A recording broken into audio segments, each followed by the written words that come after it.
Welcome back, readers. Before we dive into our shared reading story for today, let's look at this picture. In this picture, I see a boy who seems to be playing a game and a mom who seems to be asking him to do something. And I see some toys on the floor. I am wondering if the mom is asking the boy to clean up his room. Now, raise your hand, kindergartners, if your mom or dad or someone you live with has asked you to clean up your toys. Now, keep your hand raised if you said you cleaned up your toys, but you really didn't. Uh-oh. How did your mom or dad or someone you live with feel when you said you did something, but you really didn't? Yeah, I bet they didn't like that. We're going to keep this in mind as we start to read our story today. The title of our story today is called The Boy Who Cried Wolf, and it is retold by Brenda Parks. Since I see that word retold, I know it is a type of literature called a traditional tale, which means it's told again and again, and each time it's told maybe in a little different of a way. And then the story is illustrated by Daniela Dogliani. Remember, the illustrator draws the pictures. So let's take a moment to look closely at the pictures or illustrations on the front cover to give us a clue about what our story may be about. I see a boy, and that makes sense because there's the name boy in our title. And he seems to be enjoying something because it looks like he's laughing or yelling with a smile on his face. But then I see some sheep who don't look to be feeling the same way. They look to be a little worried. I wonder what is happening in this story. Now that I have some clues about who our characters may be, and that our setting may be outside, let's get started reading The Boy Who Cried Wolf. Our purpose of reading today is to look at the characters, setting, and important events, since those are the different parts of a literature story that makes a story literature. So let's get started. I just turned the page and now I'm on the title page, which again, remember, has our title, The Boy Who Cried Wolf, and our author, Brenda Parks, and illustrator, Daniela Dogliani. And remember, it also gives me some more illustrations to make predictions. And now I see that boy crying. I wonder why. Let's look at that character, setting, and important events that happen in our beginning, middle, and end. I'm going to get started reading here with our beginning.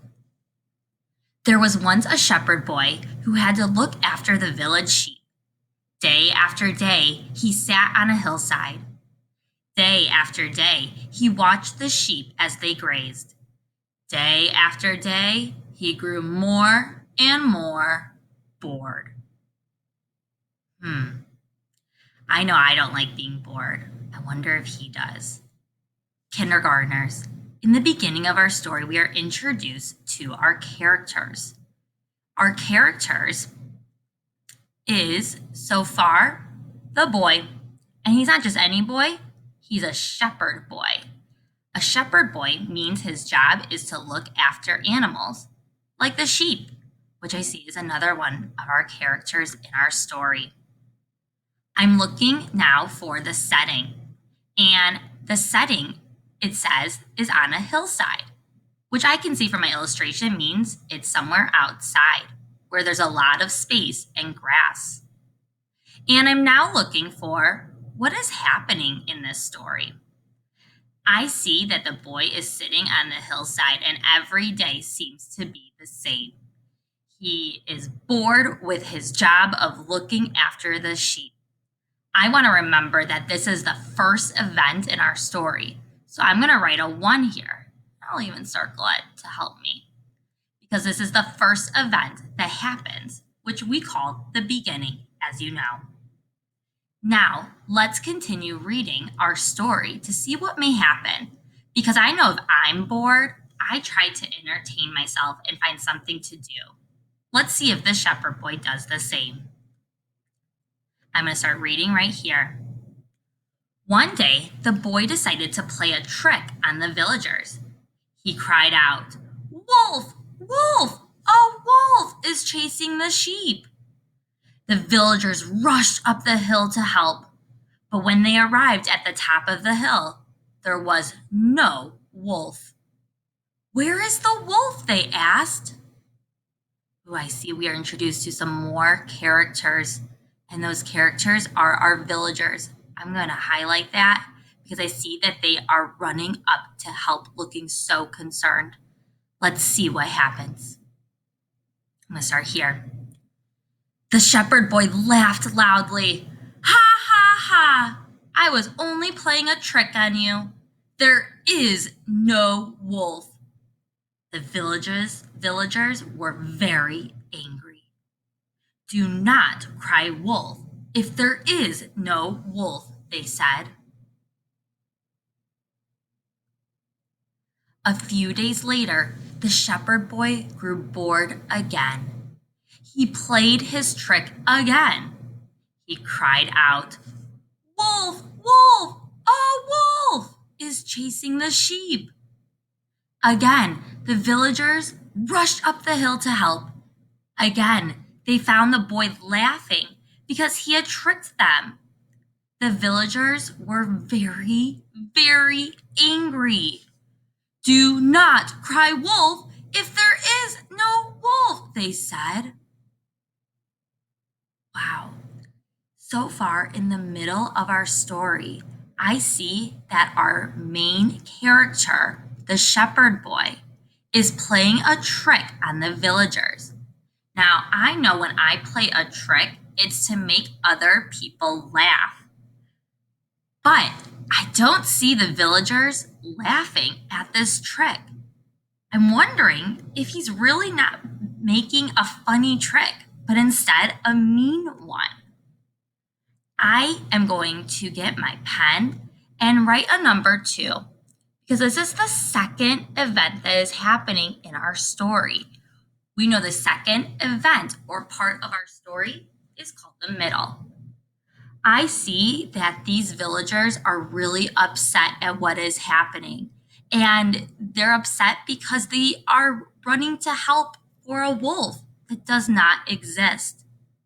So I wonder, what might happen next?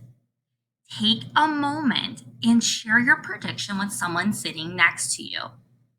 What may happen if he keeps playing this trick of saying that there's a wolf to eat the sheep when there really is no wolf? Did you share your prediction? Great.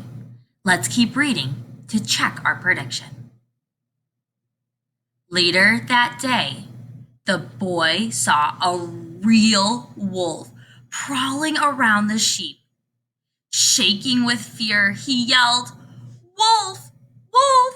A wolf is chasing the sheep!"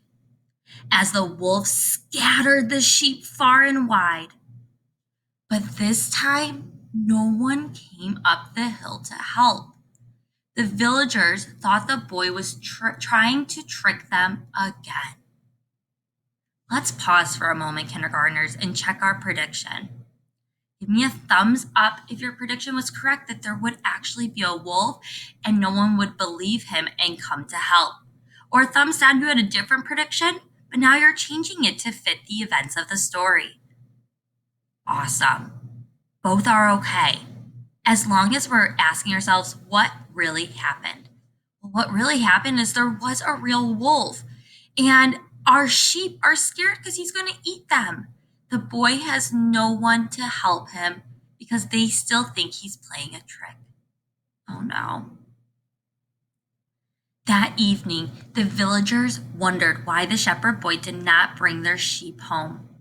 Once again, they climbed up the hill, but this time, the villagers saw their sheep scattered far and wide.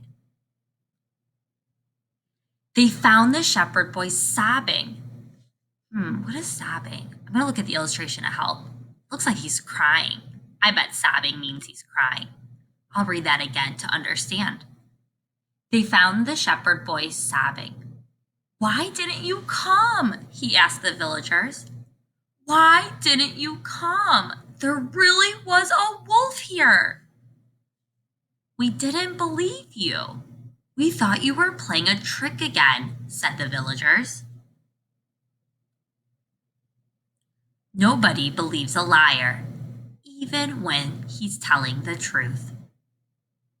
I'm going to turn back a page to think about what happened at the end, or our third event in our story.